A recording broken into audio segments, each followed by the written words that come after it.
Hello friends, I hope you are doing well. میرے سننے والوں اور دیکھنے والوں کو اور میرے اس چینل پہ نئے آنے والوں کو ثنیہ کا سلام۔ تو چلتے ہیں آج کے واقعہ کی طرف۔ واقعہ کچھ حضرت موسیٰ علیہ السلام کا ہے۔ واقعہ اس طرح ہے کہ روایت ہے کہ جب فرعون اپنے لشکر کے ساتھ دریائے نیل میں غرق ہو گیا اور حضرت موسیٰ علیہ السلام کو بنی اسرائیل کے ساتھ مصر میں قرار نصیب ہوا، تو ایک دن موسیٰ علیہ السلام کا اللہ تعالیٰ سے اس طرح کا مکالمہ شروع ہوا۔ حضرت موسیٰ علیہ السلام نے فرمایا، خداوند تیرے بندوں میں سب سے زیادہ تجھ کو محبوب کون سا بندہ ہے؟ اللہ تعالیٰ نے فرمایا، جو میرا ذکر کرتا ہے اور مجھے کبھی بھی فراموش نہ کرے۔ حضرت موسیٰ علیہ السلام نے فرمایا، سب سے بہتر فیصلہ کرنے والا کون ہے؟ اللہ تعالیٰ نے فرمایا، جو حق کے ساتھ فیصلہ کرے اور کبھی بھی خواہش انسانی کی پیروی نہ کرے۔ حضرت موسیٰ علیہ السلام نے فرمایا، تیرے بندوں میں سب سے زیادہ علم والا کون ہے؟ جو اپنے علم کے ساتھ دوسروں سے علم سیکھتا رہے، تاکہ اسی طرح اسے کوئی ایک ایسی بات مل جائے جو اسے ہدایت کی طرف رہنمائی کرے یا اس کو ہلاکت سے بچا لے۔ حضرت موسیٰ علیہ السلام نے فرمایا، اگر تیرے بندوں میں کوئی بھی مجھ سے زیادہ علم والا ہے تو مجھے اس کا پتہ بتا دے۔ اللہ تعالیٰ نے فرمایا کہ خضر تم سے زیادہ علم والے ہیں۔ حضرت موسیٰ علیہ السلام نے فرمایا کہ میں انہیں کہاں تلاش کروں گا؟ اللہ تعالیٰ نے فرمایا، ساحل سمندر پر چٹان کے پاس۔ حضرت موسیٰ علیہ السلام نے فرمایا، میں کیسے اور کس طرح پہنچوں گا؟ اللہ تعالیٰ نے فرمایا، تم ایک ٹوکری میں ایک مچھلی لے کر سفر کرو، جہاں وہ مچھلی گم ہو جائے بس وہیں خضر سے تمہاری ملاقات ہوگی۔ اس کے بعد حضرت موسیٰ علیہ السلام نے اپنے خادم اور شاگرد حضرت یوشع بن نون بن افرائیم بن یوسف علیہ السلام کو اپنا رفیق سفر بنا کر مجمع البحرین کا سفر فرمایا۔ حضرت موسیٰ علیہ السلام چلتے چلتے جب بہت دور چلے گئے تو ایک جگہ سو گئے۔ اسی جگہ مچھلی ٹوکری میں سے تڑپ کر سمندر میں کود گئی اور جس جگہ پانی میں ڈوبی وہاں پانی میں ایک سوراخ بن گیا۔ حضرت موسیٰ علیہ السلام نیند سے بیدار ہو کر چلنے لگے۔ جب دوپہر کے کھانے کا وقت ہوا تو آپ نے اپنے شاگرد حضرت یوشع بن نون علیہ السلام سے مچھلی طلب فرمائی، تو انہوں نے عرض کیا کہ چٹان کے پاس جہاں آپ سو گئے تھے مچھلی کود کر سمندر میں چلی گئی اور میں آپ کو بتانا بھول گیا۔ آپ نے فرمایا، ہمیں تو اس جگہ کی تلاش تھی۔ بہرحال پھر آپ اپنے قدموں کے نشانات کو تلاش کرتے ہوئے اسی جگہ پہنچ گئے جہاں حضرت خضر علیہ السلام سے ملاقات کی جگہ بتائی گئی تھی۔ وہاں پہنچ کر حضرت موسیٰ علیہ السلام نے دیکھا کہ ایک بزرگ کپڑوں میں لپٹے ہوئے بیٹھے ہیں۔ حضرت موسیٰ علیہ السلام نے ان کو سلام کیا اور انہوں نے تعجب سے فرمایا، اس زمین میں سلام کرنے والا کہاں سے آ گئی؟ پھر انہوں نے پوچھا کہ آپ کون ہیں؟ تو آپ نے فرمایا، میں موسیٰ ہوں۔ تو انہوں نے دریافت کیا کہ کون موسیٰ؟ کیا آپ بنی اسرائیل کے موسیٰ ہیں؟ تو آپ نے فرمایا، جی ہاں۔ تو حضرت خضر علیہ السلام نے کہا، اے موسیٰ، مجھے اللہ تعالیٰ نے ایک ایسا علم دیا ہے جس کو آپ نہیں جانتے، اور آپ کو اللہ تعالیٰ نے ایسا علم دیا ہے جس کو میں نہیں جانتا۔ مطلب یہ تھا کہ علم اسرار جانتا ہوں جس کا آپ کو علم نہیں ہے، اور آپ علم شرائع جانتے ہیں جس کا مجھے علم نہیں ہے۔ پھر جب حضرت موسیٰ علیہ السلام نے فرمایا کہ اے خضر، کیا آپ مجھے اس کی اجازت دیتے ہیں کہ میں آپ کے پیچھے پیچھے چلوں تاکہ اللہ تعالیٰ نے جو آپ کو علوم دیے ہیں آپ کچھ مجھے بھی تعلیم دیں؟ تو حضرت خضر علیہ السلام نے فرمایا کہ آپ میرے ساتھ صبر نہ کر سکیں گے؟ حضرت موسیٰ علیہ السلام نے فرمایا کہ میں انشاءاللہ صبر کروں گا اور کبھی بھی کوئی نافرمانی نہیں کروں گا۔ حضرت خضر علیہ السلام نے کہا کہ شرط یہ ہے کہ آپ مجھ سے کسی بات کے متعلق کوئی سوال نہ کریں، یہاں تک کہ میں خود آپ کو بتا دوں۔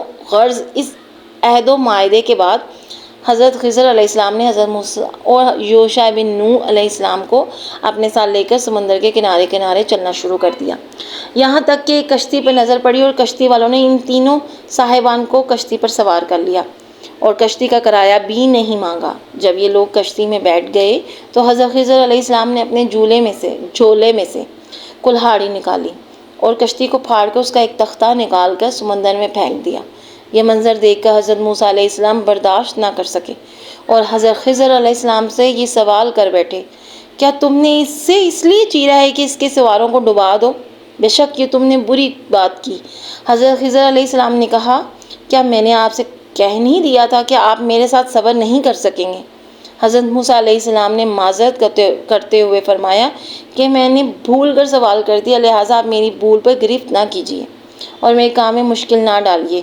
پھر یہ حضرات کچھ دور آگے کو چلے تو حضرت خضر علیہ السلام نے ایک نابالغ بچے کو دیکھا جو اپنے ماں باپ کا اکلوتا بیٹا تھا۔ حضرت خضر علیہ السلام نے گلا دبا کر اور زمین پر پٹک کر اس بچے کو قتل کر ڈالا۔ یہ ہوش ربا خونی منظر دیکھ کر حضرت موسیٰ علیہ السلام میں صبر کی تاب نہ رہی، اور آپ نے ذرا سخت لہجے میں حضرت خضر علیہ السلام سے کہہ دیا۔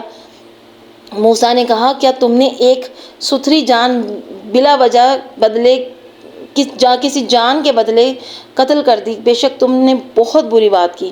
حضرت خضر علیہ السلام نے پھر یہی جواب دیا، کیا میں نے آپ سے یہ نہیں کہہ دیا تھا کہ آپ ہرگز میرے ساتھ صبر نہ کر سکیں گے؟ حضرت موسیٰ علیہ السلام نے فرمایا، اچھا، اب اگر اس کے بعد میں آپ سے کچھ پوچھوں تو آپ میرے ساتھ نہ رہیے گا۔ اس میں شک نہیں کہ میری طرف سے آپ کا عذر پورا ہو چکا ہے۔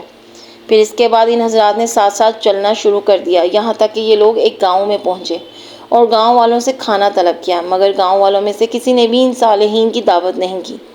پھر ان دونوں نے گاؤں میں ایک گرتی ہوئی دیوار پائی تو حضرت خضر علیہ السلام نے اسم اعظم پڑھ کر دیوار سیدھی کر دی۔ حضرت موسیٰ علیہ السلام گاؤں والوں کی بد اخلاقی سے بیزار تھے، انہوں نے اور اسی طرح آپ کو غصہ آ گیا، غصہ برداشت نہ کر سکے اور یہ فرمایا، تم چاہتے تو اس پہ کچھ مزدوری لے لیتے۔ یہ سن کر حضرت خضر علیہ السلام نے کہہ دیا، اب میرے اور آپ کے درمیان جدائی ہے، اور جن چیزوں کو دیکھ کر آپ صبر نہ کر سکے ان کا راز میں آپ کو بتا دوں گا۔ سنیے، جو کشتی میں نے پھاڑ ڈالی وہ چند مسکینوں کی تھی، جس کی آمدنی سے وہ لوگ گزر بسر کرتے تھے، اور آگے ایک ظالم بادشاہ رہتا تھا جو سالم اور اچھی کشتیوں کو چھین لیا کرتا تھا اور عیب دار کشتیوں کو چھوڑ دیا کرتا تھا۔ تو میں نے قصداً ایک تختہ نکال کر اس کشتی کو عیب دار کر دیا تاکہ ظالم بادشاہ کے غضب سے محفوظ رہیں۔ اور جس لڑکے کو میں نے قتل کر دیا اس کے والدین بہت نیک اور صالح تھے، اور یہ لڑکا پیدائشی کافر تھا، اور والدین اس لڑکے سے بے پناہ محبت کرتے تھے اور اس کی ہر خواہش پوری کرتے تھے، اس لیے میں نے اس لڑکے کو قتل کر دیا کہ اس کے والدین کو کفر سے بچا لیا۔